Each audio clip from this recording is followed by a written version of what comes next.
سامسونج في 2023 نزلت 3 موبايلات في الفئة المتوسطة A24 A34 و A54. في وقت نزول الفيديو ده كانت أسعارهم كالتالي: للنسخة 8128 A24 سعره 8400 جنيه، A34 سعره 12000 جنيه، و A54 سعره 14400 جنيه. احنا جربنا ال3 موبايلات وكل واحد فيهم له فيديو تقدر تشوفه على القناة، لكن لو انت محتار والميزانية اللي معاك تسمح لك تشتري اي واحد فيهم يبقى الفيديو ده علشانك. انا في الفيديو ده وبشكل مباشر بقول لك اشتري A34، هو اقوى واحد فيهم، ولو ركزت معايا 10 دقايق بس هقول لك ليه. بس كالعادة قبل ما نبدأ عايزك تنزل تعمل لايك لانه بيفرق كتير في انتشار الفيديو، ولو كنت اول مرة تشوفني اشترك في القناة وفعل الجرس.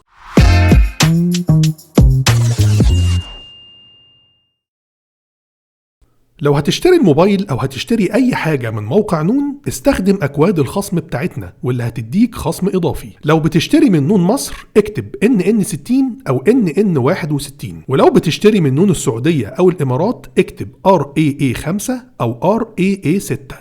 هنبدأ بأول وأقوى سبب خلى A34 هو الموبايل الأفضل، وهو المعالج وتجربة الأداء. خلينا نشوف المعالجات في ال3 موبايلات بسرعة. A24 اللي هو أرخص موبايل فيهم جاي بمعالج يعتبر في سعره حلو جدا، هيليو G99، بيدي تقييم عالي على أنتوتو أكتر من 350 ألف نقطة. أما A54 اللي هو أغلى موبايل فيهم جاي بمعالج من تصنيع سامسونج نفسها، وهو إكزينوس 1380، معالج قوي ولكن في شوية مشاكل هنتكلم عنها. لكن المعالج القوي والمشهور واللي ما فيهوش مشاكل موجود في A34 دايمنستي 1080. A34 هو أرخص موبايل عموما راكب فيه المعالج ده. المنافس المباشر للمعالج ده هو سناب 778G. كتقييم على أنتوتو مثلا هتلاقي A34 قريب جدا من تقييم A54، ولكن برضو مش دي الفكرة. الأداء على A34 هيعجبك أكتر من A54. حسيت فيه استقرار وسلاسة ونعومة أكتر في التصفح وفي فتح التطبيقات والتنقل ما بينها. تحس ان المعالج بتاعه مظبوط اكتر مع السوفت وير من معالج A54. الحاجة التانية ان تجربة الجيمز عليه احسن واقوى من A54، وده لان معالج A54 رغم قوته الا ان اعدادات الجرافيك في الالعاب عليه مش عالية، وده لانه مش معالج مشهور فمطورين الالعاب ما اهتموش بيه زي معالج A34. A34 بيشغل PUBG مثلا على HDR جرافيك والترا فريم ريت، ولو نزلت على اقل جرافيك هتلعب على اكستريم او 60 فريم، في حين على A54 هتلاقي اللعبة شغالة على HD جرافيك وهاي فريم ريت. حتى لو نزلت على اقل جرافيك هتفضل برضو هاي فريم ريت، مش هتزيد عن كده. ده غير ان تجربة اللعب عموما على A34 بتبقى احلى لاسباب تانية غير المعالج هنتكلم عنها في النقط اللي جاية. المهم واللي عايزك تعرفه ان المعالج وتجربة الاداء عموما على A34 هي الاقوى بين ال3 موبايلات. أما تاني نقطة وتاني سبب يخلي A34 هو الموبايل الأقوى هي الشاشة بتاعته. بس قبل ما أقولك إزاي خليني أعرفك على أسهل وأفضل برنامج لتعديل الفيديوهات واللي أنا شخصيا بستخدمه بقالي سنين، وهو فيلمورا.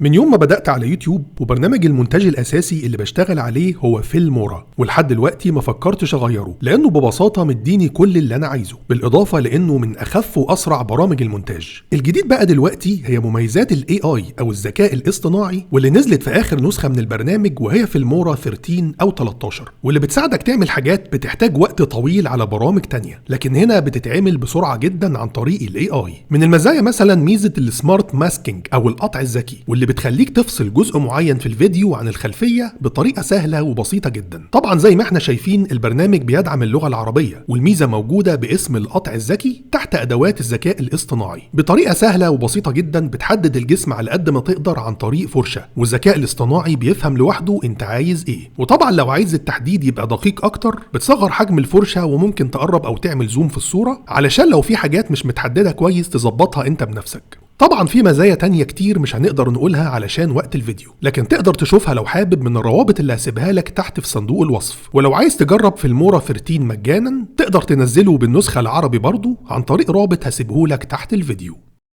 انا مش قصدي خالص نوع الشاشة والالوان بتاعتها لانها ممتازة في الثلاث موبايلات. الثلاثة بيجوا بشاشة سوبر اموليد وبدقة فول اتش دي. الاختلاف بيبقى في حجم وتردد الشاشة. يعني A24 مثلا حجم شاشته 6.5 بوصة وترددها 90 هرتز، وده ممتاز جدا في سعر الموبايل. الفكرة بقى ما بين شاشة A34 و A54، الاتنين ترددهم 120 هرتز، ولكن في مفاجأة غريبة سامسونج خلت حجم شاشة A34 أكبر 6.6 بوصة. شاشة A54 حجمها 6.4 بوصة، والاتنين فيهم نفس حجم الحواف. لو مش فارق معاك نوع النوتش، ودي حاجة ما فرقتش معايا أنا شخصيا، يبقى بدون تفكير تجربة المشاهدة والتصفح والجيمز هتبقى أحلى على الشاشة الأكبر، وهي شاشة A34 واللي بتديك نفس تشبع ألوان وشدة إضاءة شاشة A54. الحقيقة حجم الشاشة الكبير مريح جدا وبيخلي التجربة ممتعة. وبشكل عام احنا قلنا في فيديو A54 إن حجم الشاشة بتاعته صغير، وكان لازم تبقى أكبر من كده بما إنه أعلى موبايل فئة متوسطة لسامسونج.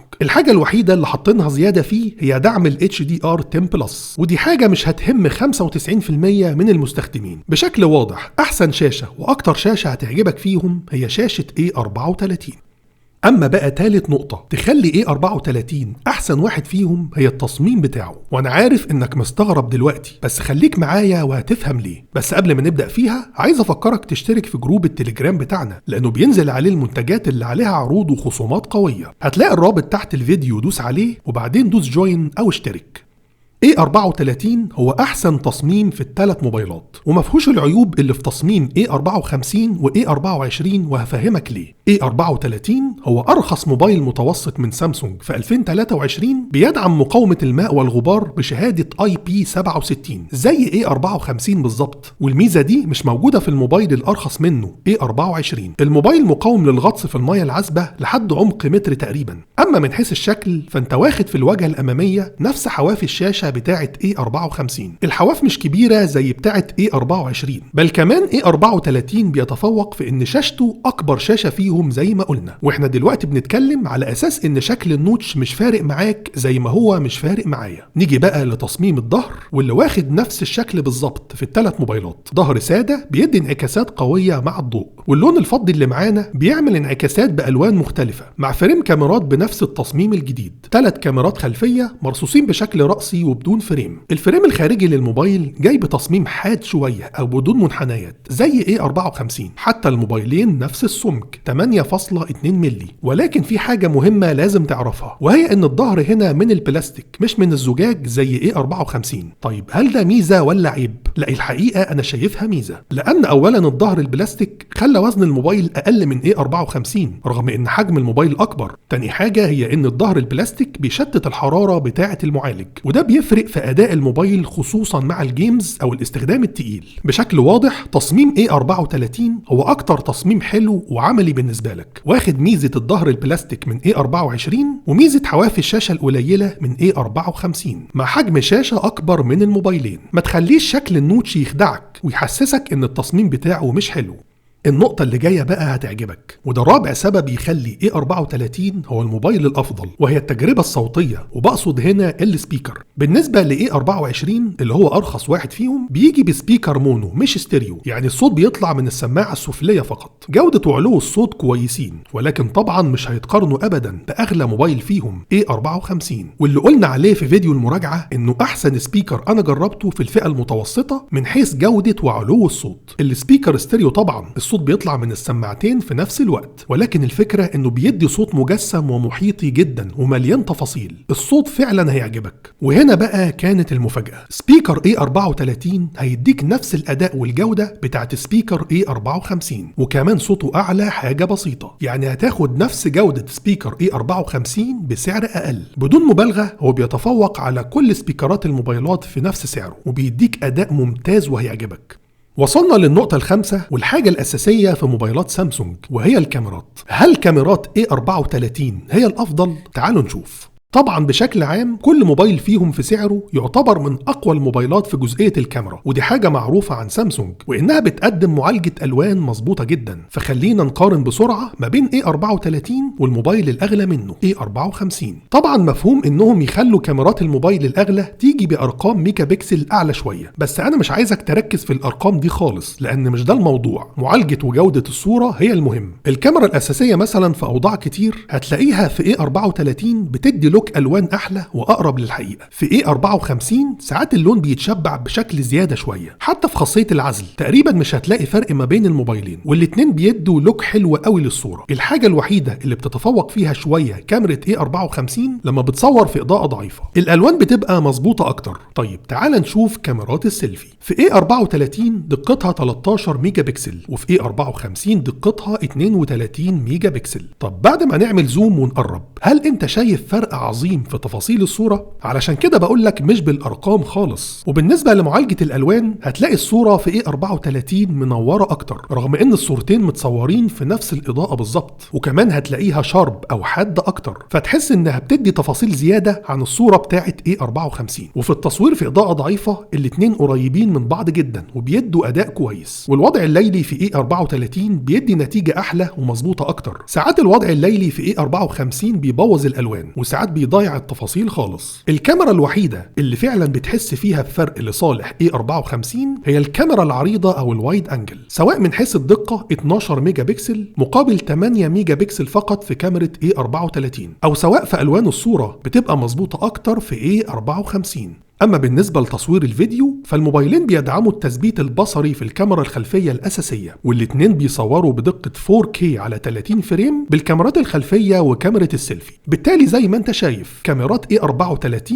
هتديك أداء ممتاز بشكل عام، ومفيش فرق عظيم يخليك تزود علشان تجيب A54.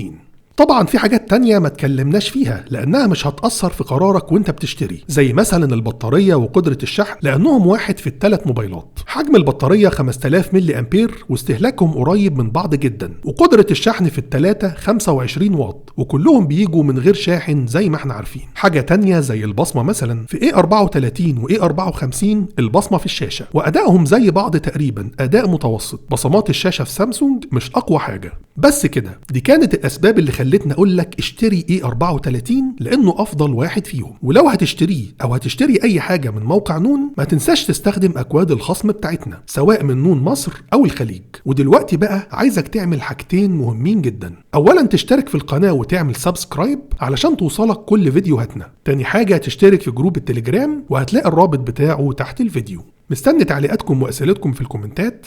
اشوفكم ان شاء الله الفيديو الجاي. سلام عليكم.